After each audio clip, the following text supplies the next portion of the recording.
and CEO of the HBCU Foundation. And Daniel, we are so glad to have you. You've had a long time coming up through different organizations that are primarily growing attendance awareness, making sure that these colleges continue to thrive. Walk us through your path a little bit. Sure. So thank you for having us. Of course, it's an amazing opportunity to be here, and especially under the auspices of this event. But my background started with my brother, Will. He's a Hampton University alum. He came out of school in 1999. He actually created what was a precursor at the time to Facebook, and it ended up being the first and largest social network targeting African Americans, but it was focused on a niche of historically black colleges and universities. There were about 6 million living alumni from these schools, and we saw an opportunity to grow this community and eventually extend resources to the schools in the forms of internship and career opportunities for their students and alumni.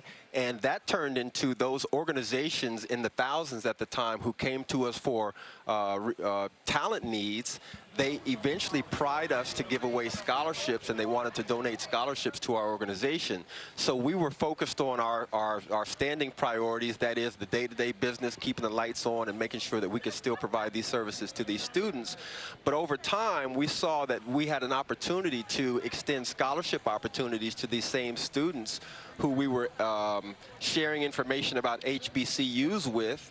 And so eventually I left my role of 20-some years in business development with HBCU Connect.com and transitioned to my role now some few years ago now as Executive Director and CEO of the HBCU Foundation. And it allows me to have wonderful opportunities like this and travel and speak to folks and still doing some of the same advocacy for the HBCUs, but I've taken a turn and now we're giving scholarships away. We just came off of a huge run with an anonymous donor who gave us $1 million, and were able to give away just this past month over $1 million in scholarships to students attending historically black colleges and universities. And that's sort of where we are now. We're focused on giving scholarships out. We also partner with my brother's organization, HBCU Connect.com, to provide those same and extend those same internship and career opportunities to our students. So I feel like I'm sort of doing the same thing, but we've just sort of added a little bit more to it to cover all bases and become a veritable clearinghouse for everything related to HBCUs. Now, your efforts have been recognized by people like the Ohio Lieutenant Governor. These are schools that have been around since the 1830s. But what a lot of people don't understand is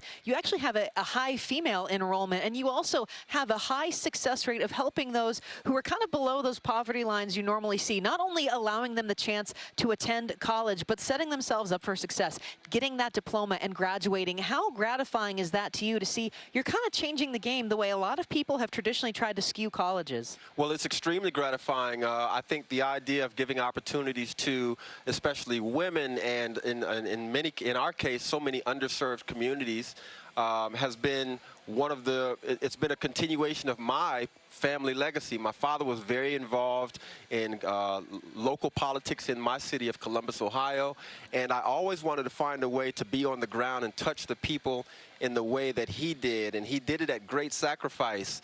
And so the story of HBCUs was that they started out to provide opportunities to people who were historically denied opportunities, and for us to be in a position to be able to continue that, but to have grown this massive HBCU brand, and now we're the largest HBCU brand. I'm talking about HBCU Connect, particularly, less the HBCU Foundation, but grow the largest HBCU brand in existence, and then have so many touch points with these audience. Some folks will come to us to find information on the HBCUs. Some folks will come to connect with other students at schools, find out about HBCU events. But at the end of the day, we set out to provide scholarships to these students, and